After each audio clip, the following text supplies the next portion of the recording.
Yan sa aring Aji, oh. Glalakad-lakad. Gusto niya lumabas kaya pinalabas natin. Kanina dito siya, palagi siyang nagdadapa. Ano si nasira yung ano namin ng tubig, guys, oh. Ayun. Kaya naglalabas si auntie. Antayin ko muna matapos si auntie, tapos ako naman.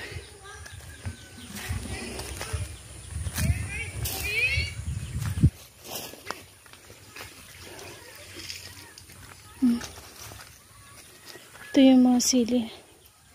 May bunga pa rin naman pala kahit pa paano yung sili, oh.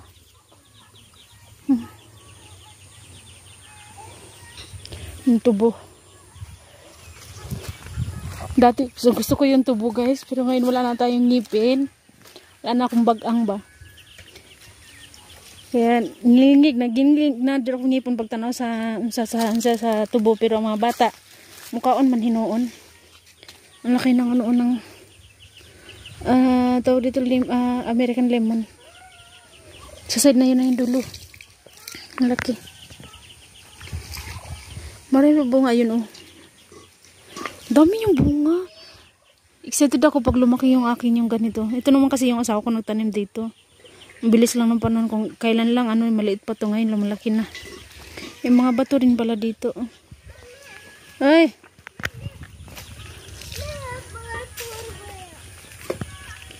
Si RG, tingnan nyo, oh.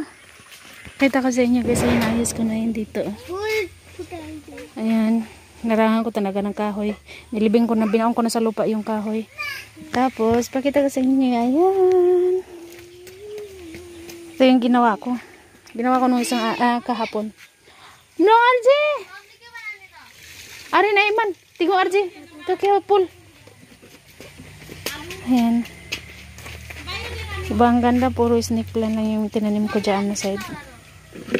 Nababalak tuloy ako na dito rin gawin ko, pero ang liit lang kasi ng space. Tumubo na yung mga dami ng tumubo na mustard oil.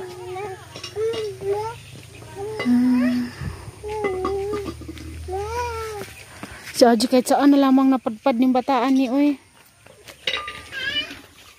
Mamaya pagkatapos ni auntie, may linya naman, yung kuryente naman namin patay patay balik. May kuryente naman kami. Pagkatapos niya maglaba mamaya, ako naman. Tapos magigib ako ng tubig para panghugas ko mamayang gabi. Panghugas ng plato.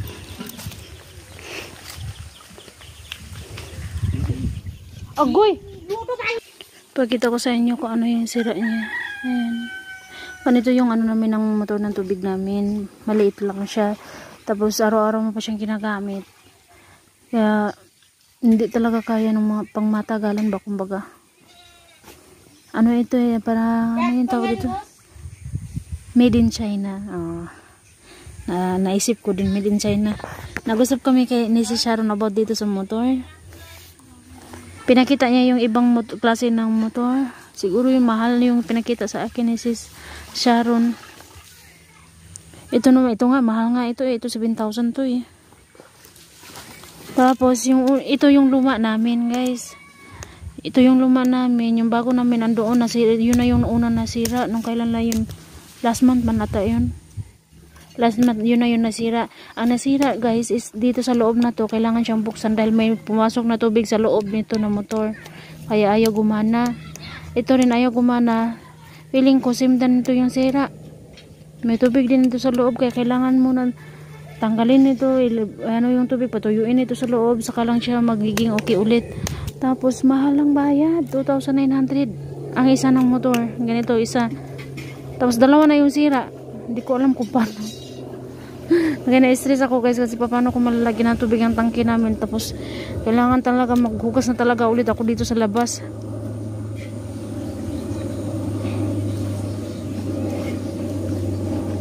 Pwede pa rin naman maghugas sa loob. Magigib-igib ka lang talaga sa balde.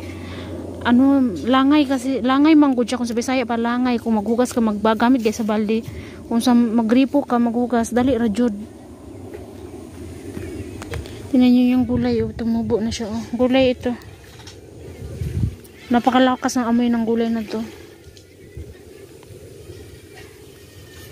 Hindi ko alam kung paano kailan to maayos. Kaya ngayon si auntie naglalaba siya sa labas. Actually kanina pa siya naglalaba. Ako inaantay ko lang talaga na matapos siya.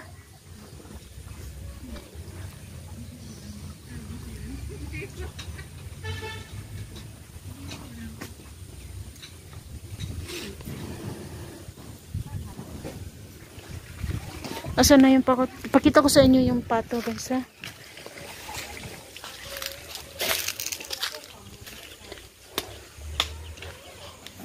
Ang liit ng pato, tignan nyo. Ang cute. Ayan. Yung dilaw, napaka-cute ng dilaw. Gasang-gasa yung dilaw at saka yung puti, ayan ha. Hindi siya as in na puting-puti talaga, medyo may pagkadilaw siya na konting dilaw ba yung ganun. Si RG hindi natatakot. Kanina hinabol niya to. Yung manok na maliit din. Kasi yung sina auntie bumili ng maliliit na manok. 100 yung isa. Bumili siya. Si RG hindi natatakot.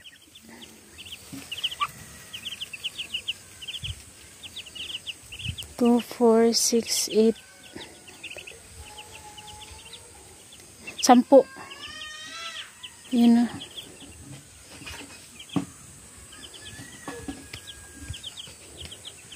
Maganda naman mag-alaga ng pato basta ikulong lang siya Huwag lang siya siyang like gaya ngayon taniman pa ng ano yun ng dania at saka basta taniman ng mga gulay. Tapos nakaganyan naggala-gala lang sila talang kakalkalin nila yung tinanim mo. Like nagtatanim ng garlic, tinabunan mo yung mga dahon-dahon. Bubungkalin nila yon tapos syempre kakainin nila yung mga laman-laman. Yan. Ito yung view namin dito.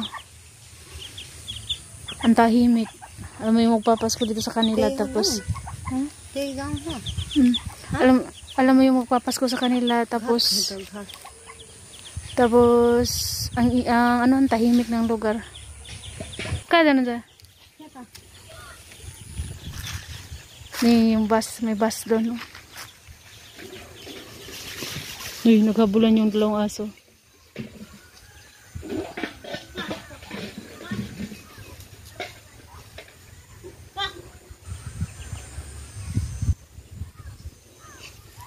Try ko nga tignan kung anong puno yung andoon kanina guys. Malayo man yun yung bus dito.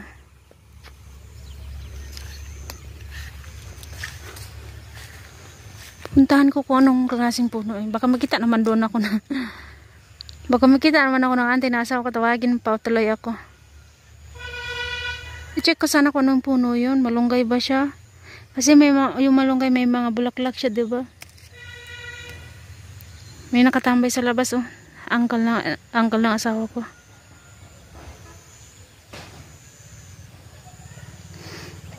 Next time na lang baka sumunod pa si Aren at si Ayman sa akin, sa RG din.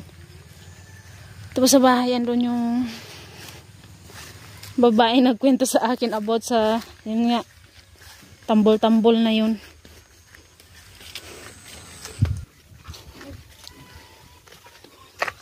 Hasta kayo dyan Pakita ko sa inyo. Ito yung sinasabi ko na yan, binili ni auntie. 100 yung isa. Ano siya? Hindi na siya alkansi kay tambok mo siya na pagka-piso. Ay, sorry.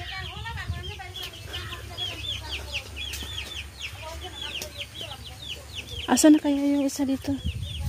Wala na, nawala na.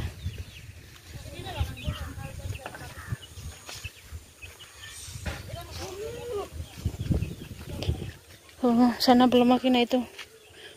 Para makahingi na tayo at makatanim na ako. Nabagod na si auntie sa paghila ng tubig. Pumalit yung anak niya sa paghila ng tubig.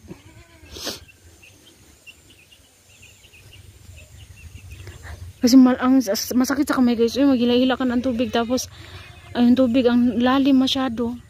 Sitaw Mamaya po ulit.